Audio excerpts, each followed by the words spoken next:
UP के बहराइच में बृहस्पतिवार को कांग्रेस के 137वें स्थापना दिवस को लेकर कांग्रेस भवन में एक गोष्ठी का आयोजन किया गया।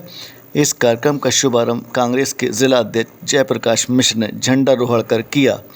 कार्यक्रम के दौरान महिला अध्यक्ष, नगर अध्यक्ष, वर्तमान कांग्रेसी नेता व पदाधिकारी शामिल रहे। मैं जिला कांग्रेस कमेटी अध्यक्ष बहराइच।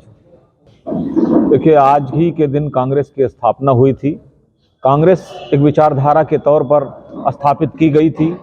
कांग्रेस का उद्देश्य कभी राज करना न था, न है, न रहेगा। हम देश की एकता और अखंडता को, अंग्रेजों को भगाने के लिए, बुराई को भगाने के लिए, अखंड भारत की परिकल्पना के साथ कांग्रेस पार्टी का निर्माण हुआ था। उसी पथ पर चलते हुए इस देश को लहू से सींचा था और वक्त आने पर हम सभी लोग इस देश को अपने लहू से फिर सींचेंगे।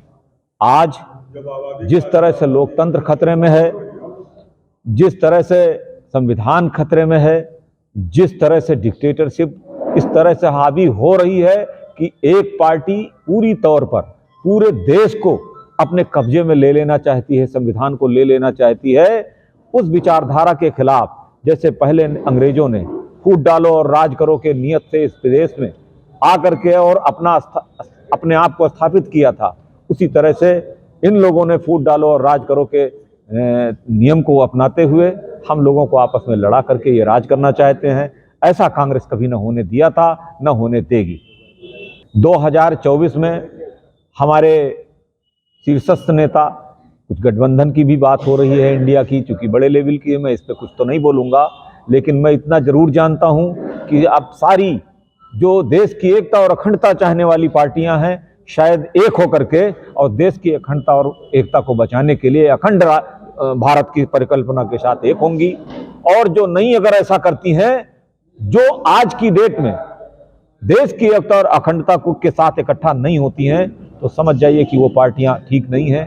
क्योंकि इस समय हर चीज को, हमारे पास अध्यक्ष पद है, कोई अध्यक्ष पद नहीं, इस समय न कोई अध्यक्ष है। इस समय का वो शासन चल रहा है कि इस समय हर कार्यकर्ता को इस समय देशभक्त के तौर पे देखना पड़ेगा, न कोई पद, न कोई प्रतिष्ठा, न कुछ। इसलिए हम सबको सब कुछ भुला करके इस समय एकता एक मुट्ठी बना करके और प्रहार करने की जरूरत है। जिस तरह से आप देखें, जो चुनाव है, आदमी अपना वोट नहीं पा रहा है। कई जगह आपने देखा होगा कि खुद जो कैंडिडेट है वो कह रहा है क्या मुझे ही वोट नहीं मिला।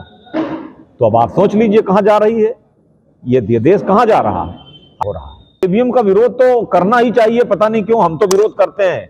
स्वतः हमारे सारे बहराइच के कांग्रेस जन ईवीएम का विरोध करते हैं और हम ऊपर सभी इंडिया घटक दलों से कहना चाहते हैं कि चुनाव का बहिष्कार करें। अगर ईवीएम से चुनाव हुआ तो जो हो रहा है वो ठीक नहीं हो रहा है, जो मुझे ऐसा प्रतीत होता है।